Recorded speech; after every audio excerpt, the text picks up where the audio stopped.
নমস্কার, আপনাদের সবাইকে পাপিয়া হেসেলে সাদর আমন্ত্রণ। আপনারা সবাই কেমন আছেন? আশা করছি অনেক অনেক ভালো আছেন। আজকে যে সয়াবিনের রেসিপিটি আমি আপনাদের সঙ্গে শেয়ার করছি, এই রেসিপি থাকলে মাছ মাংস কিছুই লাগবে না। মাংসর টেস্ট কেটেও হার মানিয়ে দেবে এই সয়াবিনের টেস্টটা।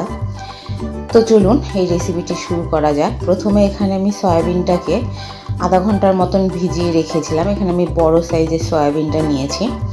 ভিজিয়ে রাখার পর কয়েকবার ধুয়ে নিয়েছি, তারপরে জলটাকে আমি ছেঁকে ফেলে দেব। দিয়ে এই সয়াবিনটাকে একটি পাত্রের মধ্যে নিয়ে নিলাম। এইবার সয়াবিন যেই সাইজের সেই সাইজ মতন আমি কিছুটা আলু কেটে নিয়েছি। আপনারা চাইলে আলুটা স্কিপ করতে পারেন।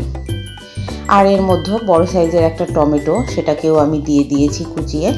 আর এখানে বড় সাইজের একটি পেঁয়াজ, সেটাকেও আমি একটু মোটা করে কুচিয়ে দিয়েছি। দিয়ে দেওয়ার পর এখানে আমি দিয়ে দিলাম হাফ টিস্পুন আদা বাটা, হাফ টিস্পুন জিরে বাটা, আর হাফ টিস্পুনের একটুখানি কম শুকনো লঙ্কা বাটা। আপনারা চাইলে এখানে শুকনো লঙ্কা গুঁড়ো কিংবা কাঁচা লঙ্কা বাটাও ইউজ করতে পারেন। আমি কালারের জন্য একটুখানি শুকনো লঙ্কা দিলাম। আর এখানে দিয়ে দেব হাফ টিস্পুন রসুন বাটা। এখানে দিয়ে দিচ্ছি পরিমাণ মতন লবণ। লবণটা অবশ্যই আপনাদের স্বাদ মতন দিয়ে নেবেন। আর এখানে দিয়ে নেব পরিমাণ মতন হলুদ। দেবার পর আমি এখানে ওপর থেকে 2 টিস্পুন মতন সর্ষের তেল অ্যাড করে দিচ্ছি। অবশ্যই এটা সর্ষের তেলে করতে হবে। সর্ষের তেলটা দিয়ে দেওয়ার পর আমি সমস্ত উপকরণগুলোকে ভালো করে সয়াবিনের সঙ্গে মিশিয়ে নেব।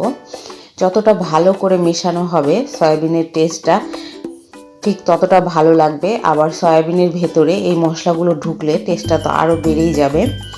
তো এখানে আমি ভালো করে হাত দিয়ে সয়াবিনটার মধ্যে এই সমস্ত উপকরণগুলোকে ভালো করে মিশিয়ে নিচ্ছি। এরকম করে মিশিয়ে মোটামুটি আধা ঘন্টার মতন আমি এটা রেস্টের জন্য রেখে দেব। এইবার ফিরে আসছি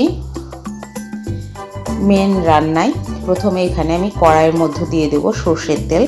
যেহেতু আমি সর্ষের তেলটা ওখানে 2 টিস্পুন দিয়েছি, তাই সর্ষের তেলটা এখানে আবার 2 টিস্পুন মতনই দিলাম। এর থেকে বেশি দেওয়ার প্রয়োজন নেই।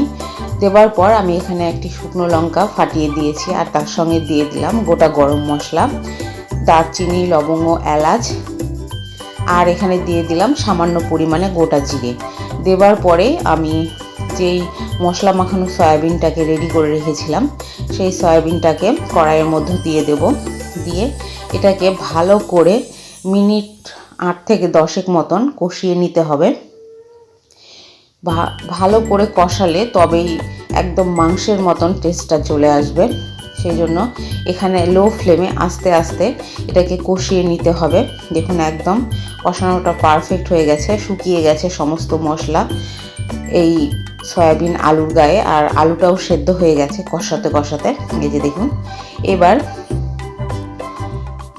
আর অবশ্যই যখন কষাবেন তখন ফ্লেমটা লোয়ে রেখে কষিয়ে নেবেন। আর এখানে অ্যাড করে দেব পরিমাণ মতন জল। যেহেতু আলুটা আর একটু সেদ্ধ হবে আর সয়াবিনের ভেতরে একটু রস ভাব আসবে, সেই জন্য আমি একটু জলটা বেশি দিয়েছি। এটাকে আমি ফুটিয়ে নেব। আপনারা চাইলে যেরকম খুশি গ্রেভি রাখতে পারেন। আমি একটু পাতলা রাখবো, কারণ সয়াবিনটা গ্রেভিটাকে টেনে নেবে। এই যে দেখুন মোটামুটি হয়ে এসছে। এইবার আমি গরম মশলা দিয়ে এটাকে নামিয়ে নেব। তাহলে রেডি হয়ে যাবে আমাদের মাংসের স্বাদকে হার মানানো সয়াবিন কারি। অবশ্যই বাড়িতে আপনারা একবার ট্রাই করবেন। আর কেমন লাগলো কমেন্টের মাধ্যমে জানাবেন। লাইক করবেন, শেয়ার করবেন বন্ধুবান্ধব আত্মীয়দের মাঝে। আর অবশ্যই আমার চ্যানেলটা সাবস্ক্রাইব করবেন। এই যে দেখুন একদম রেডি হয়ে গেছে মাংসের মতন সয়াবিন কারি।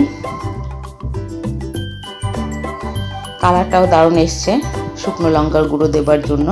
আর এটা গরম গরম ভাতের সঙ্গে দুপুরবেলা দারুণ লাগবে খেতে। আমার সম্পূর্ণ ভিডিও দেখবার জন্য আপনাদেরকে অসংখ্য ধন্যবাদ।